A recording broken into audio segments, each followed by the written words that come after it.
자, 지난 시간에 이제 가이드맵 해가지고 지하수 관리, 이제 차수까지 좀 했고요. 자, 그 다음에 이제 계측 관리.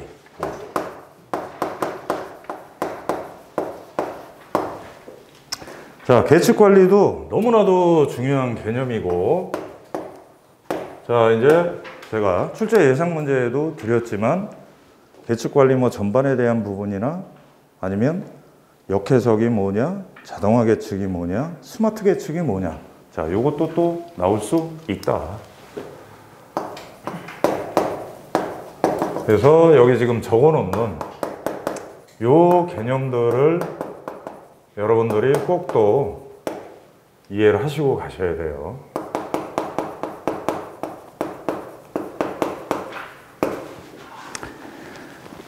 자, 그 다음에 계측 관리하면 지금 교재에 보시는 것처럼, 자, 이거는 아예 서브노트가 아니라 여러분들이 모범 답안으로 하나를 딱 정리를 해 놓으죠. 그래서 첫째, 계측 관리 목적이 뭐냐. 자, 두 번째, 계측기의 종류들은 어떤 게 있냐. 자, 그리고 계측기의 배치는 보통 토목 가시설 도면에 설계자가 정해줘요. 근데 현장은 어떻게 합니까? 설계자가 정해줬으니까 그냥 그대로 해야죠. 그러면 안 된다 이거야. 왜? 아까 얘기한 것처럼 그래서 입지 조건, 사이트 서베이, 현장 여건 조사가 필요한 거야. 설계했을 당시와 우리가 시공하는 시점하고는 어때요? 텀이 또 있다고. 자, 그러면 설계사가 볼 수 없는 부분들을 우리는 보고, 아, 도면에는 여기 있지만 요거는 요쪽으로 좀 이동을 해야 되겠구나. 그리고 가설계획상 내가 요쪽에다가는 흙막이 배면에 가설 사무실 3층을 올려야 되니까 하중 제야가 되니까 여기에는 또 어떤 계측기를 좀 추가로 해야 되겠구나 해서 지금 여기 나와 있는 것처럼 우리는 건축 시공기술사 여러분들은 계측기 설치 위치에 대한 검토가 필요하다. 네. 자, 그리고 기본적인 지금 볼딩으로 해놨지만, 자, 계측 관리의 프로세스, 네, 절차.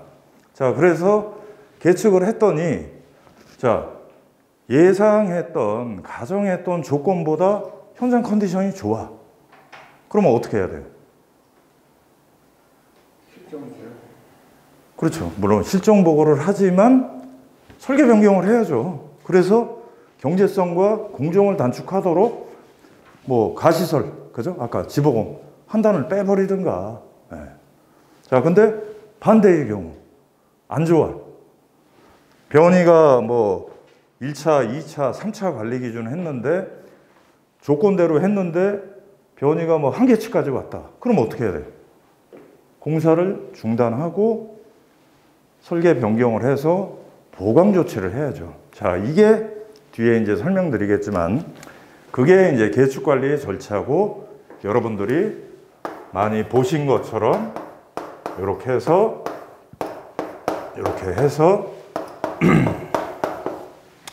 yes, no 공사 중단 그 다음에 설계 변경. 자, 요 절차를 그리실 수 있으면 됩니다. 자, 그리고 지금처럼 이런 프로세스에 의해서 관리하는 거를 뭐라고 합니까? 자, 옛날에는 정보화 시공이라는 용어를 썼지만, 자, 아까도 제가 설명드린 것처럼 KCS 꼭 여러분들이 읽어보시고 거기서 용어의 정의를 보시고 여러분들 답안에 시방에서 얘기하는, 법에서 얘기하는 그 용어의 정의의 단어들, 뜻을 갖다 쓰십시오.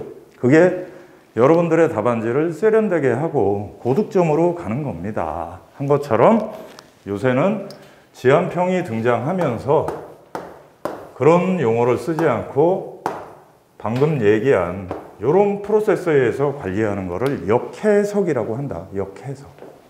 거꾸로 현장에서 얻은 정보를 통해서 지금처럼 설계 자체를 다시 보완하고 바꾸는 거 기억을 하시라. 자, 그러고 다시 이제 교재로 가면, 야, 요런 프로세스에 의해서 관리하면서 또 계측의 횟수에 대한 기준 여러분들이 알고 계셔야 된다. 자, 그래서 굴착할 적에는 몇 회입니까? 주 몇 회? 2회. 자, 그러면 계측은 언제 종료하는 거예요? 자, 굴착을 해가지고 굴착 저면이 다 나왔어. 그럼 이제 계측 안 해도 되죠? 아니다 이거죠. 그럼 언제까지? 거꾸로 구조물이 올라오면서 가시서들 해체가 진행돼서 1층 슬러브까지 딱 타설을 했어. 그럼 그때 끝내야 되네? 아니다 이거예요. 지하 구조물이 완료되고 주변에 어떤 되메우기까지 완료될 때까지 계측은 해야 된다. 자, 그러면 아까처럼 굴착은 주 2회. 그러면 이제 굴착 저면이 드러나면서 가시설을 해체되고 지하 구조물들이 올라올 적엔 주 2회가 아니라 주 1회. 그래서 자, 거기까지 기억을 하시라. 자, 그리고 관리 기준은 뭐 허용 오차가 아니라 얘는 1차, 2차, 3차까지의 기준치가 있다. 그래서 그걸 기억을 하시고요. 자, 그 다음에 자, 그러면 자동화 계측은 뭘까? 자동화 계측의 반대 개념은 뭐예요? 수동화 계측? 자, 자동화 계측이 아닐 경우는 아까 얘기한 것처럼 굴착 시에는 주 2회 해서 계측관리 전문업체가 사람들이 와서 계측을 다 하고 그 자료를 또 사무실 들어가 가지고 이틀이고 또 막 정리해 가지고 물론 이제 계측했을 때 바로 현장에서 판단되거나 중요한 내용들은 현장에다 바로 공식적인 리포팅은 아니지만 전달을 하는 거죠. 근데 기본적인 그런 텀이 있다. 그렇게 해서 주 2회 한다. 자, 근데 현장이 뭐 바닥 면적이 한 10,000평이 되고 계측기가 막 2,000개, 3,000개. 그러면 사람이 와서 저렇게 하는 게 한계가 있겠죠. 자, 그러고 대형 현장이면서 어떤 집안 조건이나 상당히 안 좋아서 막 지하 수위도 뭐 급변하고 주변에 교통량도 있고 그래. 그렇게 일주일에 2번씩 계측해가지고 계측한 시점과 보고서 받는 시점과 막 3, 4일 텀이 있다. 이러면 대응할 수가 없잖아요. 자, 그럴 경우 적용하는 게 자동화 계측이다. 그래서 자동화 계측은 뭐냐면 계측기 자체에다가 센서를 달아서 무선망이든 유선망이든 통해서 실시간 변하는 내용들을 우리 보면 상황실 모니터링처럼 이렇게 받는 부분이 자동화 계측. 자, 그래서 자동화 계측과 일반 계측과의 여러분들이 차이점을 이해를 하시고, 자, 만약에 계측 관리에 대한 뭐 문제점이다, 대책이다 하면, 자, 여러분들은 아까 제가 얘기한 아이템 중에 뭐를 하나 쓰시면 돼? 자동화 계측으로 가자. 네? 그죠? 자, 근데 결론적인 자동화 계측은 일반 계측보다는 비용이 비싸다. 자, 그래서 현장에서 적용하고 싶다 하면 적어도 대형 현장이다 하면 지금까지 앞 시간에 설명드린 것처럼 지하 수위에 대한 지하 수위가 저하가 됐냐 늘어났냐가 가장 민감한 거예요. 그래서 적어도 최소한 지하 수위계. 자, 요거 정도는 자동화 계측으로 가면 실제 현장에서 여러분들이 프로젝트 관리할 때도 상당히 좋다. 그 얘기. 자, 그러면 스마트 계측은 뭐냐 또. 요것도 기억을 하시자. 자동화 계측보다 더 좀 발전된 개념이에요. 그래서 4차 산업혁명의 어떤 저런 기술들과 지금처럼 자동화를 베이스를 해가지고 얘는 거동을 예측까지 하는 거야.